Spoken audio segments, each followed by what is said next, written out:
Здравствуйте, друзья! Сегодня хочу вам представить на обзор термопод Supra. На мой взгляд, один из самых лучших термоподов.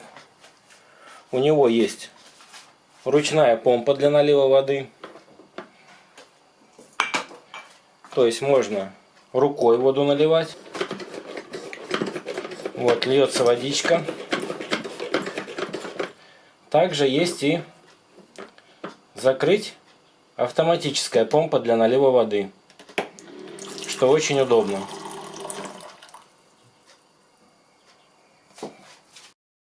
Данный термопод называется термопод Supra, модель TPS 5005ST. Стоимость его на Яндекс.Маркете самая низкая 6460 рублей на сегодняшний день. Так он стоит около 7000. По характеристикам: объем 5 литров, мощность 900 Вт, мощность в режиме поддержки температуры 30 Вт. Если его залить холодной водой, то закипать данный термопод будет примерно 20 минут. Это очень долго, но это из-за того, что у всех термоподов мощность меньше, чем у чайников электрических. Зато они более экономичные. То есть для того, чтобы у вас всегда в доме была горячая температура, ему в час нужно не более 30 Вт. Это меньше киловаттов в сутки получается. Киловатт где-то стоит 4 рубля примерно сейчас в настоящее время электричество у нас. То есть где-то 120 рублей в месяц у вас нагорит, но за счет этого у вас будет всегда горячая вода в доме.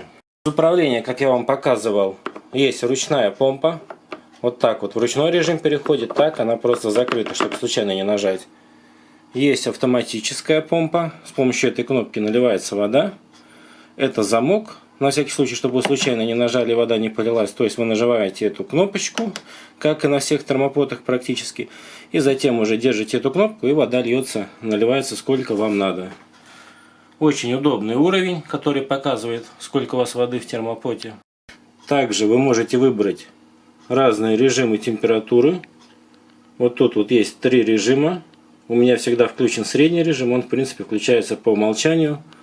Эта вода достаточно горячая, хватает, чтобы и чай заварить, и еще даже немножко приходится дать остыть кружке, чтобы потом ее пить спокойно. Но можно выставить, кто не любит горячую воду, температуру в 65 градусов.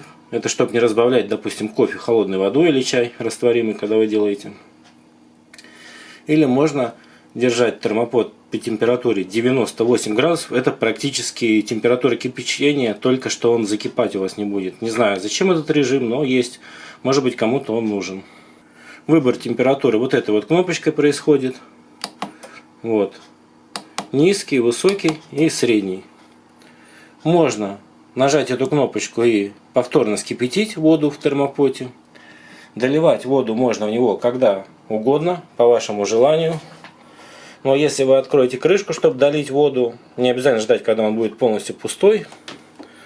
Вот, если вы откроете крышечку, то там вот видите колба, потом идет прослойка, как термос он работает. Есть вот уровень, индикация 5 литров, максимальный уровень, до которого можно воду наливать.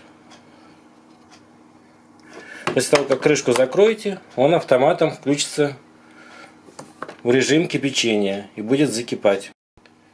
По поводу его экономичности, как показал месяц его использования, я не заметил в плате за свет вообще никаких изменений. Ну там плюс-минус 50 рублей, это как каждый месяц получается.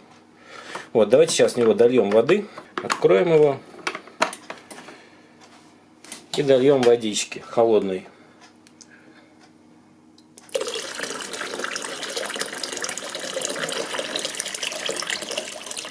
Вот, и закроем. Он сейчас сразу включится в режим кипячения. Вот, видите, загорелась красная лампочка кипячения. То есть он вскипятит эту воду и потом будет поддерживать ее до температуры 85 градусов Цельсия. Также у этого термопода была надета ручка, я ее снял. Вот отверстия от нее остались. Ну такая ручка.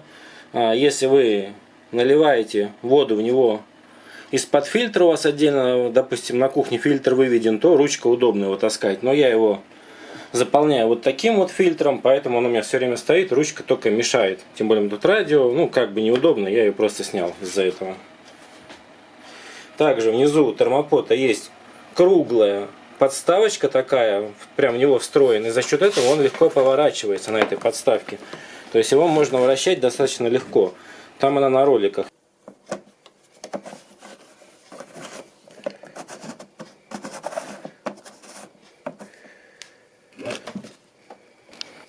В общем, как я уже и в предыдущем обзоре говорил, термопод вещь очень удобная. Если у вас хотя бы один человек в доме находится постоянно, то стоит, наверное, термопод уже заменить. То есть чайник уже заменить на термопод, чтобы постоянно была в доме вода, чтобы вы не думали о том, что надо чайник согреть, поскольку на электроэнергии, опять же, это практически не отражается. Но если вы очень экономичный человек, то, конечно, электрочайник будет немножко выгодней. Немножко совсем. Я говорю, разница рублей 100 в месяц будет в плате.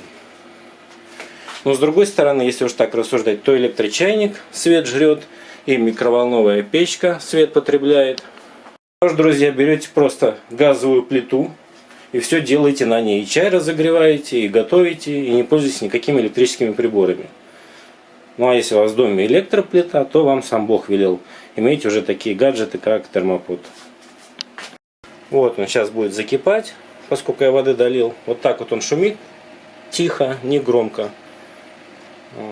Если его выключить из розетки, то он достаточно долго еще будет держать тепло, где-то часа два, потом, конечно, начнет остывать.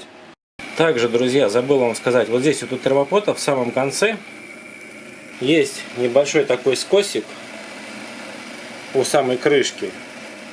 И через этот скос можно воду вручную прям взять и вылить из этого термопота.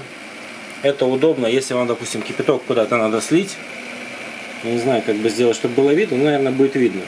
То есть, это, не знаю, на всех термопотах так или нет, но вот на этом есть. Наверное, ответил на самые основные вопросы по поводу того, стоит ли покупать термопод. И, в общем-то, если какой выбираете, берите Супру, не пожалеете. Он реально очень экономичный. Ну, японцы вообще делают экономичную технику. В этом плане, пока есть еще возможность, берите, конечно, японцев или немцев. Все, всем пока.